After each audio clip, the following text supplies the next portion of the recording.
दोस्तों इस वीडियो में हम देखेंगे कि कैसे हम घर बैठे बैठे अपना जो पीएफ का पैसा है उसे कैसे हम पूरा का पूरा विड्रॉ कर सकते हैं। यानी कंप्लीट पीएफ का पैसा, कंप्लीट पेंशन का पैसा प्लस जितना भी आपका ब्याज बना है, इस सारे पैसे को हम घर बैठे बैठे कैसे 2 मिनट में विड्रॉ कर सकते हैं। अभी मैं आपको पूरा का पूरा प्रोसेस करके दिखाता हूं। लाइव आप अपना कंप्यूटर या मोबाइल कुछ भी साथ में रख लो, साथ साथ मैं प्रोसेस कर रहा हूं, आप साथ साथ करते रहोगे तो पूरा का पूरा प्रोसेस हम अप्लाई कर देंगे। 2 मिनट का काम है। जैसे ही हमने मतलब एक तरह से इसको पैसे को निकालेंगे ना, लगभग 1 हफ्ते के अंदर अंदर हमारा जो बैंक अकाउंट है उसके अंदर हमारा पीएफ का सारा जो पैसा है वो क्रेडिट हो जाएगा। ठीक है, अब शुरू करने के लिए सबसे पहले आपको गूगल क्रोम पे आ जाना है। मैंने यहां पे गूगल क्रोम ओपन कर लिया और सबसे पहले यहां पे आपको लिखना है ईपीएफओ।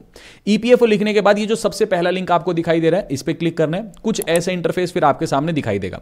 यहां आपको सबसे पहले सर्विसेज वाले सेक्शन में जाना है, उसके बाद फॉर एम्प्लॉइज वाले सेक्शन में जाना है, क्योंकि हम एक एम्प्लॉय हैं और अपने पीएफ के पैसे को निकालना चाहते हैं, तो फॉर एम्प्लॉइज वाले सेक्शन में जाएंगे। उसके बाद कुछ ऐसा इंटरफेस दिखेगा। यहां सेकंड नंबर पे एक ऑप्शन दिख रहा है ना, मेंबर UAN/ऑनलाइन सर्विसेज, इस ऑप्शन पे आपको क्लिक करना है। फिर ये हमारा जो है मेन इंटरफेस ओपन हो जाएगा। ठीक है, अब एक काम करूंगा, ये वाला जो पेज है ना इसका डायरेक्ट लिंक भी डिस्क्रिप्शन में दे दूंगा ताकि आपको इतना ज्यादा प्रोसेस ना करना पड़े। ठीक है, अदरवाइज गूगल क्रोम से भी आप आ सकते हो। ठीक है, अब यहां पे आप आ जाओ राइट साइड में। यहां पे सबसे पहले आपको पीएफ का अगर पैसा निकालना है तो सबसे पहले आपको आपका UAN नंबर पता होना चाहिए और उसका पासवर्ड पता होना चाहिए। काफी लोगों को अब UAN नंबर और उसका पासवर्ड नहीं पता होता, राइट। कईयों को तो अपना UAN नंबर ही नहीं पता होता। देखो, अगर आपको पता है तो UAN नंबर और पासवर्ड डाल के हम लॉगिन कर जाएंगे, लेकिन अगर नहीं पता तो उसके 2-3 तरीके हैं। देखो, एक तो मैं आपको एक सेकंड यहां दिखाता हूं।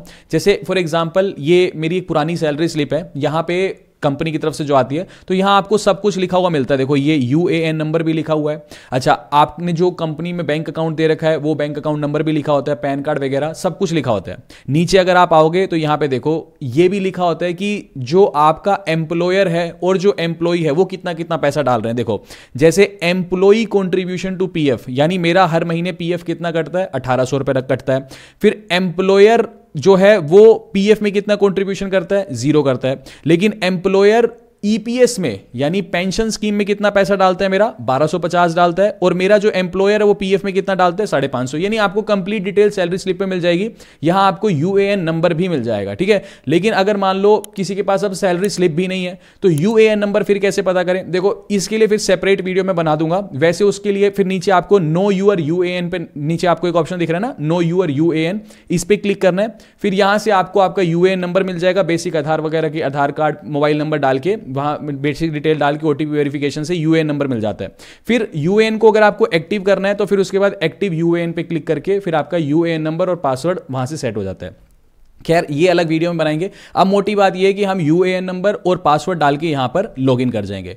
यहां पर लॉगिन करने के बाद कुछ ऐसा इंटरफेस फिर आपके सामने दिखाई देगा। ठीक है, और उसके बाद लॉगिन करने से पहले ये बोलेगा कि आपके मोबाइल फोन पर वेरिफिकेशन के लिए एक OTP भेजा गया है, वो OTP आप यहां पे एंटर कर दो। उसके बाद नीचे हम सबमिट के ऑप्शन पे क्लिक करेंगे। फिर हम अपने मेन पेज पे पहुंच जाएंगे जहां से हमें अब अपने पीएफ के पैसे को निकालना है। पीएफ के पैसे को निकालने के लिए हमें यहां ऑनलाइन सर्विसेज में जाना है। ठीक है, लेकिन इससे पहले 3 चीजें आपको ध्यान रखनी है। देखो, पीएफ का पैसा जब आपकी ये 3 शर्तें पूरी होंगी ना तभी आप पैसे को निकाल सकते हो। पहली शर्त तो ये है कि आपकी KYC कंप्लीट होनी चाहिए। देखो, जैसे ये मैनेज वाले ऑप्शन पे जाओगे, नीचे KYC वाले ऑप्शन पे क्लिक कर देना। इस पे जैसे ही क्लिक करोगे यहां पे देखो आपका बैंक, आपका आधार कार्ड यानी बैंक अकाउंट नंबर, आधार कार्ड और पैन कार्ड ये वेरीफाई होना चाहिए। जैसे मैं अपने में दिखा रहा हूं तो यहां देखो स्टेटस में तीनों अप्रूव्ड अप्रूव्ड अप्रूव्ड दिख रहे हैं।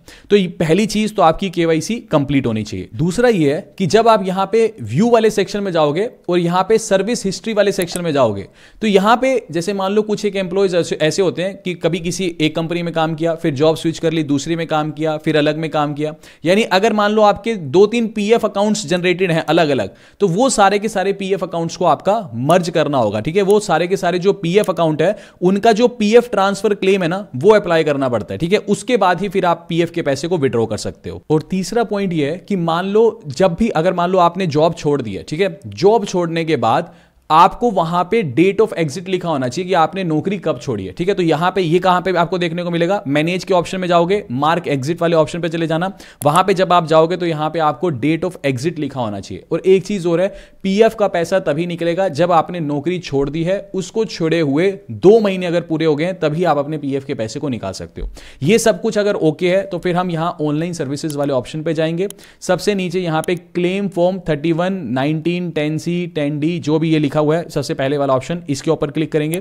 फिर कुछ ऐसा इंटरफेस आपके सामने दिखाई देगा। यहां सबसे पहले बोल रहे हैं कि बैंक अकाउंट नंबर एंटर करो, वेरीफाई करना होगा। बैंक अकाउंट नंबर वही डालना जो आपने केवाईसी के अंदर डाला हुआ है। ठीक है, तो यहां बैंक अकाउंट नंबर डालूंगा, नीचे वेरीफाई के ऑप्शन पे क्लिक करूंगा, फिर ये कुछ पेज खुल जाएगा, यहां सिंपली यस के ऑप्शन पे क्लिक करूंगा, फिर नीचे प्रोसीड फॉर ऑनलाइन क्लेम वाले ऑप्शन पे क्लिक करूंगा। ठीक है जी, ये करने के बाद कुछ ऐसा इंटरफेस मेरे सामने दिखाई देगा। अब ये बोल रहा है I want to apply for. देखो, सबसे पहले तो मैं अपना पीएफ का पैसा विड्रॉ करूंगा, तो पहले वाला जो ऑप्शन है ना, ओनली पीएफ विड्रॉल फॉर्म 19 वाला, पहले हम इसमें से पैसा निकालेंगे। जब ये पैसा निकाल लेंगे फिर उसके बाद अभी आगे स्टेप पे बताऊंगा, फिर दूसरे वाला ऑप्शन सेलेक्ट करेंगे बाद में, ओनली पेंशन विड्रॉल वाला। ठीक है, तो पहले पीएफ का पैसा निकालूंगा फिर पेंशन का पैसा निकालूंगा। तो सबसे पहले तो मैं पहले ऑप्शन को सिलेक्ट कर लेता हूं, ओनली पीएफ विड्रॉल वाले को।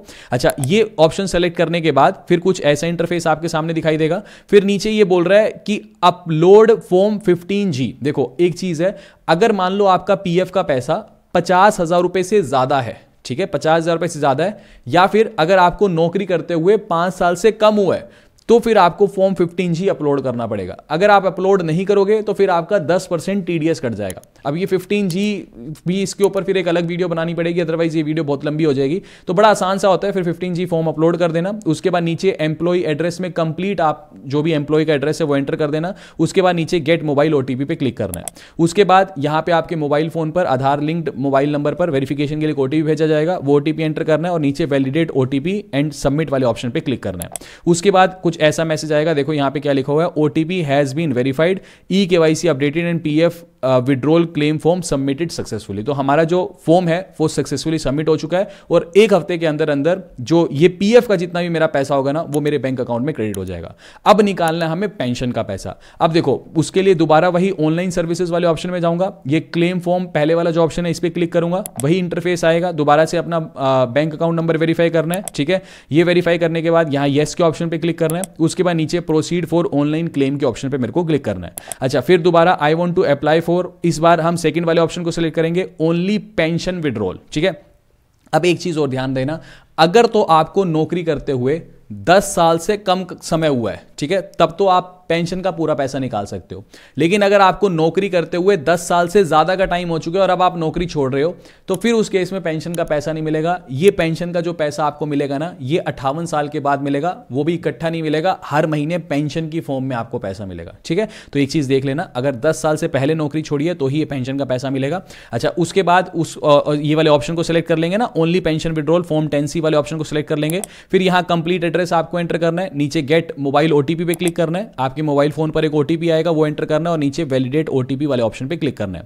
उसके बाद फाइनली आपके पास मैसेज आ जाएगा, OTP has been verified, e KYC and pension withdrawal form are submitted successfully. तो यहां से हमारा पेंशन जो विड्रॉल का पैसा है वो भी सारा का सारा हमारे बैंक अकाउंट में क्रेडिट हो जाएगा। दोस्तों, सिंपल सा प्रोसेस था। अगर आपको लगा वीडियो इन्फॉर्मेटिव है तो प्लीज वीडियो को लाइक और चैनल को सब्सक्राइब जरूर करना। मिलते हैं आपसे अगली वीडियो में। अभी के लिए this is the end of the video. Thanks for listening and thank you all.